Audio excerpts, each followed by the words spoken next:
What's going on, everyone? Juice Bags here, and welcome back to some Dungeon Defenders and my Ruthless campaign playthrough. We, of course, are trying to get to the maps for the new weapons, or pardon me, the new pets. So we're going to want to be able to run Alk Lab Survival on Ruthless. We want to do Throne Room, and we want to do the Summit. But, of course, we are going to need to beat those maps on campaign first, and I figured might as well play through the entire campaign.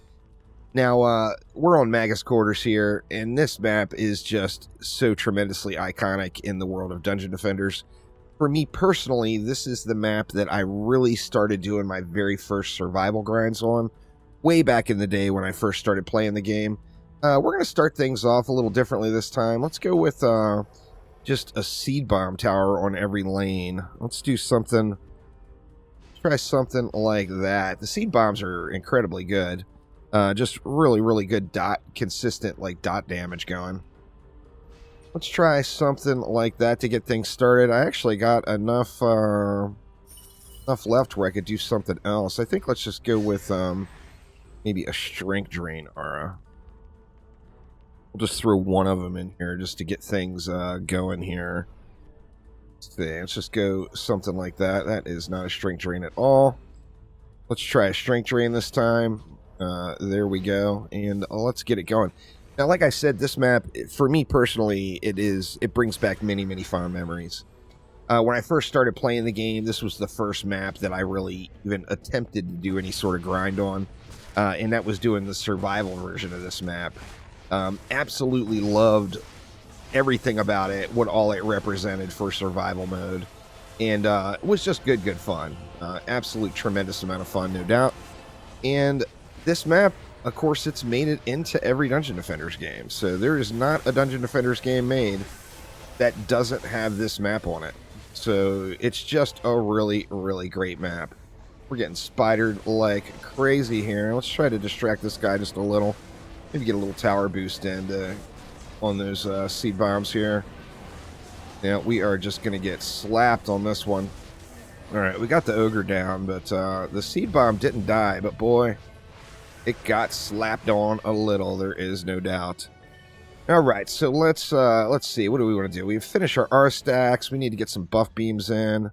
And this one I'm going to be kind of wasting quite a bit of defense units on just the placement, because I want to have 3 different stacks. So with that in mind, I'm going to go 3 buff beams. Let's go ahead and get an ensnare down and an electric aura right here. We'll swap it up and get a little buff beam action in as well. We should be able to get everything built out here. And I'm going to do it, like I said, going to do this one a little bit different. We're going to go just a buff beam there. Kind of a waste of DU, but I just wanted to use some seed bombs, so that is what we're going to do. And then what else do we want? We got lots of DU left. We can maybe throw in... let's get a little LT action going. We should get some pretty good clear out of it now. Let's see. We'll just go... We're not going to have enough for a bunch. Do we want, I mean... Do we want to do anything else is the question. I really feel like I kind of want to mix it up a little on this run. Let's just go ahead and swap it back here, and we'll get, hopefully get some things upgraded.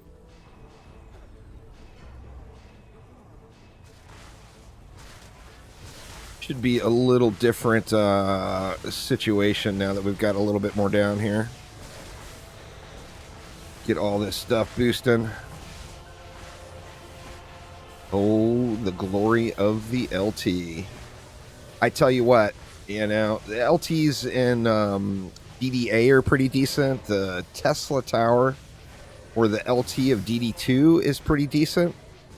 But it's just really tough to compare any of them to the LTs in Dungeon Defenders 1. They're just so incredibly powerful. And really a thing of glory with them bouncing around the entire map like they do. All right, we're getting things in order just a little. What else do we want to do? We want to try some traps, maybe? I mean, heck, why not? Let's throw in a few traps here. What do we want to do? We want to get some explosive traps down? Or proximity traps, pardon me. Let's go ahead and throw some proxies down. This map, I could still remember my very first survival runs on this map, and they were pretty awesome. Way overbuilt throughout everything. I mean, do we want to just do gas as well, or do we want to throw in? I mean, let's just see what we can do. Let's get some inferno traps down too. Let's throw the kitchen sink at them. Can't go there. We can get one right there. That might mess up this lane a little. And we can still get one in and get it on that buff beam. Alright, only 11 DU left. Not so sure we're going to use any more of it, as I feel like we're really overkilled here now.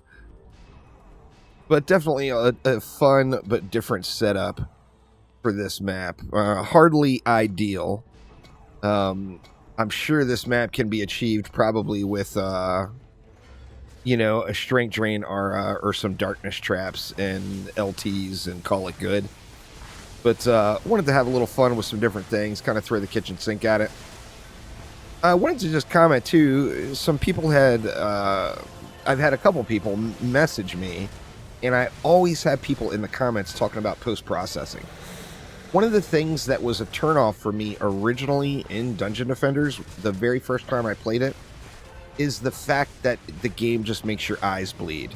So I personally think the game looks worse with post-processing and everything turned on.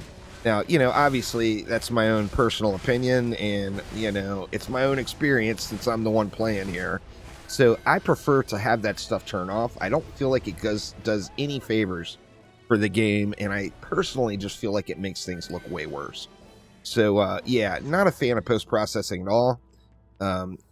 So hopefully you all understand. Let's see. What did I want to do? I don't really think I want to do anything else. I mean, yeah, let's just leave it and let it fly. I mean, do we want to do anything? I mean, reflects are never a bad idea, right? We could throw some reflects in, but I just don't even think we need those. We can get a few reflects in there, though. Why not?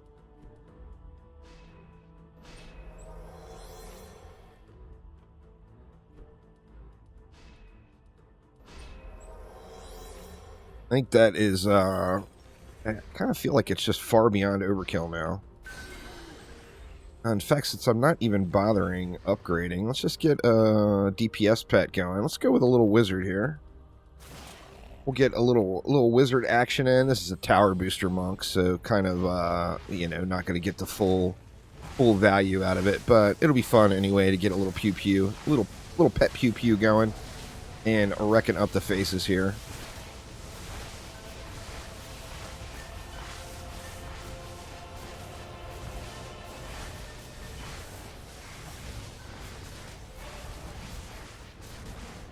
I think I might want to use the spear too. I like that Etherean spear with that poison dot tick.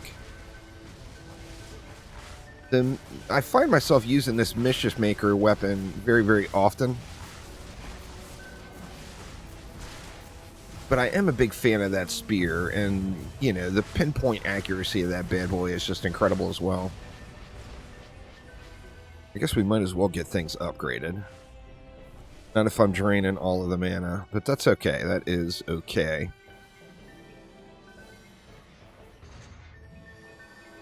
Let's see. Final wave. Let's just let it fly here. Yeah, let's just get it.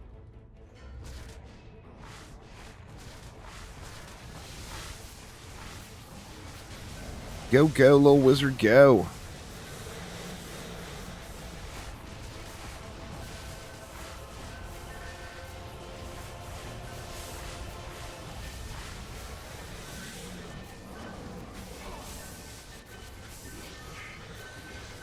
I think they did the little wizard pet pretty good in DD1 when this was brought into the game. It definitely is a nice addition, something a little more unique too.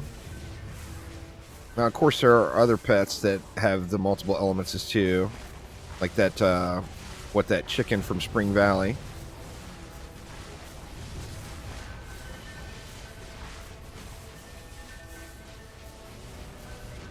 I never got a really good little wizard. Actually, that was the first Ruthless map I tried to run, and I got my butt whooped. So I need to go back to the drawing board on that one, give it a few more attempts. I just put like 2 attempts in to get the Ruthless Spooky Bay campaign done, and just got walloped. But there we go. The Magus Quarters. Such an incredible map. I might play this one, do a survival run on this one just for the memories. As, you know, this was the one for me. I started off on this map, played it a lot, and then I remember my exact survival progression. I went from this map to Throne Room, and I remember thinking, oh my god, you make so much on Throne Room in comparison. Little did I know that was only the beginning of the story. But there we go, one more map down. Next up, we got Alk Labs, and then we can do a survival and start working on that baby Demon Lord pet. And looking forward to that. So thanks a ton for watching. Have a wonderful weekend, and I will see you next time around. Take it easy.